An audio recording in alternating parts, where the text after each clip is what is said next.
So the results of the poll that we had is reflective of the general industry feedback and survey. Performance appraisals are stressful. I think we all agree, except for this 20%. I don't know who you are. I don't want to know who you are.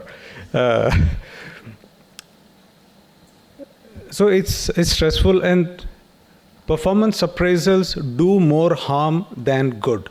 That's the reason for the subject of this presentation. It's not best practice. It's how not to get it wrong. So it's more important to not get it wrong than get it right. Okay.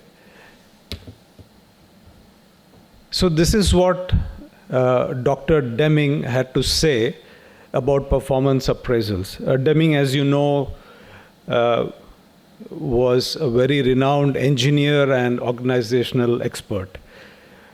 He felt that the appraisal system, which basically started with the Industrial Revolution and GE with Jack Welch and so on, it over a period of time, they realized that it was not delivering the results. And even recent polls, again, if you see, only 2 in 10 felt that the performance appraisal was helpful, which is very similar to the feedback we got today. So we had 80% who didn't like and 20% who somehow enjoyed the process of performance appraisals. Deming also went on to say that it leaves people bitter, crushed, and depressed. And one of the reasons is that when we sit for performance appraisals, we feel judged.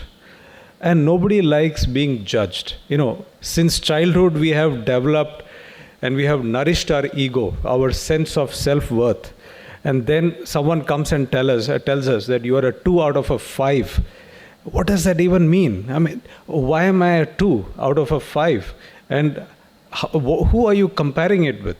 Is it a 2 out of 5 for just me? Is it my potential, or is it 2 out of 5 comparing with someone else? So these are some very fundamental issues why performance appraisals are not as effective as they should be. And once you do the appraisals, you know, you get a bad feeling and it lasts for a long time. And by the time you get over that feeling, it's time for the next appraisal again. So it's relentless and there is scope to do more. So why am I talking about performance appraisals, though the panel is for crew welfare?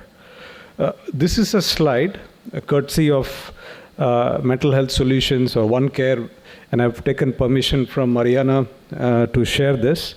And we work with Mariana at work as well. And this is not just our ships, but the whole client base. As you can see, put together, work-related stress and anxiety is the largest cause of mental health calls to the hotline. So, you know, in a way, I'm breaking down what Mariana and also Angelos and the previous panel said, that you have issues, but I'm just picking one out of them, work-related, and performance appraisal, performance management is one part of the reason for stress for seafarers, and I think for people even in the office, even I think many of us sitting here.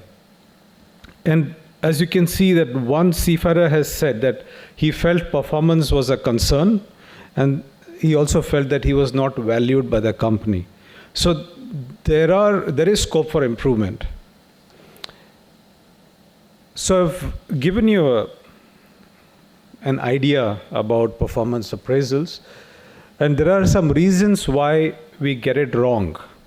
And I'm going to talk about 7 of them. So to start with, not many appraisals have objectives in them, or KPIs, or standards, or expectations. So it's very subjective, and this is a complaint. Many people in surveys, they said, they just felt it was subjective and they were just being judged based on whether the appraiser liked the appraisee or not. So that's one. Then you have a leniency bias. And we talked about bias earlier also in the panel. So, if you want to get along with people, let's say on the ship or in the office, you just give them a 5 out of 5 or a 4 out of 5. So all of us can have an easy life. So that's a reason, that's one area where the appraisal may not be doing the job what it's supposed to. Then you have something called a recency bias. Let's say you're doing annual appraisals. The human tendency is to remember only the last 2 or 3 months. You may forget what the person did well in, let's say, February or March in the year that's being judged, or let's say evaluated. So that's something to think about. Then you also have certain biases depending on if there is a strong good quality of a person or a strong negative quality. Let's say the person is not very communicative. That may influence how you evaluate his or her technical abilities. So there is a possibility of halos and horns bias. Then often, many times, what happens? You wait for the appraisal till the last minute, till the deadline is due, and then you start doing the appraisals. So what is that message that's going out? It says that we are just doing it for paperwork, right? So it kind of defeats the purpose if you're just doing it for the sake of it. Now, ideally, performance appraisals or evaluation, those meetings are supposed to be a two-way conversation. It's about what the appraisee expects from his supervisor. How can he improve things? How can he develop himself? But if it's a top-down judgment being passed by the appraiser, it doesn't serve the purpose. It doesn't benefit career development. Now, so far, out of the 7, the 6 points were technical points. But this is the most important point, in my opinion. The intention behind the appraisal, the philosophy of the appraisal. Why are you doing it? Do you want to judge the person?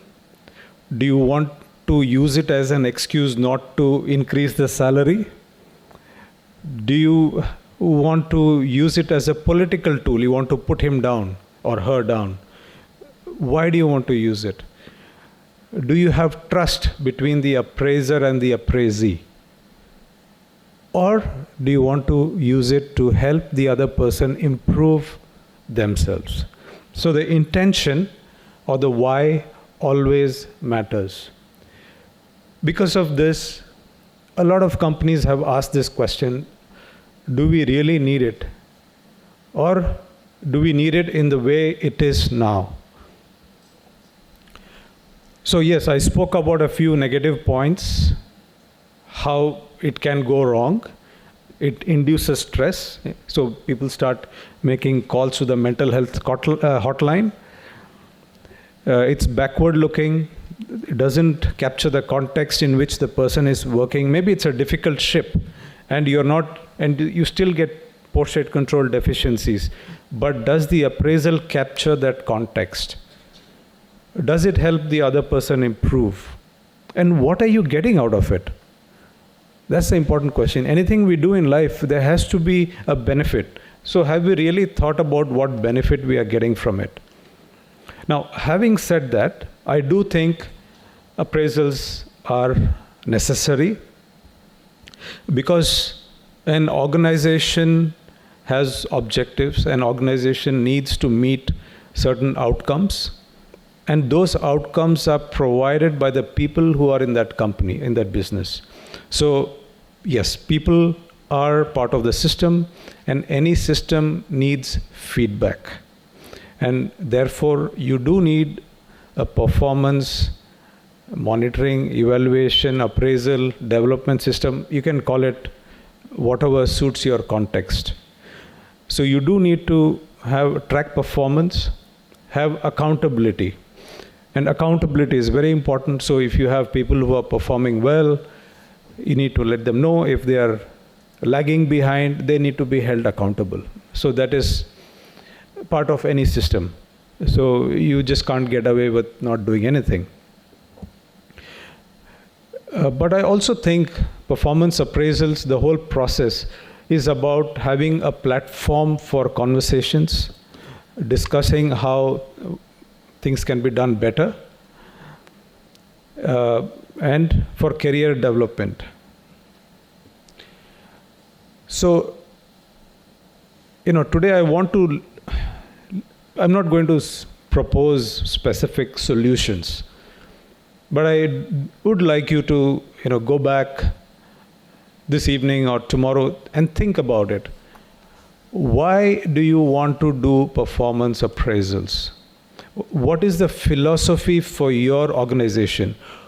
How do you define performance in your organization and at different levels? Please remember, for each person, the performance has to be defined clearly. And then we come to the objectives, which brings us to the how.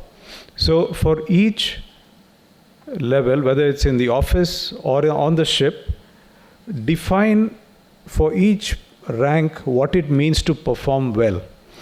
For a captain, it could be no grounding, no collision. For a seafarer, it could be about his working standard. So it could be different, but you need to define and engage with the appraiser on how you want to define those standards. Those standards have to be agreed between both the parties. Focus on the positives, and also when you're looking at accountability, give specific examples. Put people first again, and please train people on how to do performance appraisals. So we saw in the morning, a lot of people felt leadership is one area where a lot of development is required. So this is part of that leadership toolkit. And train both the appraiser and the appraisee. The appraisee should also know how to ask for feedback, because only when you ask for feedback, you get good feedback and specific feedback. And like I said, agree on the KPIs and make people feel valued personally and on behalf of the organization. Oftentimes, people work for their immediate manager. Yes, they do work for the company, but they don't want to let their manager or their colleagues down. So when you do the appraisal, you tell them that you also appreciate what they do, and that you appreciate it personally and on behalf of the organization. So something to think about. And yes, you can evaluate me also later or in the SAFETY4SEA survey. Thank you very much. Thank you very much.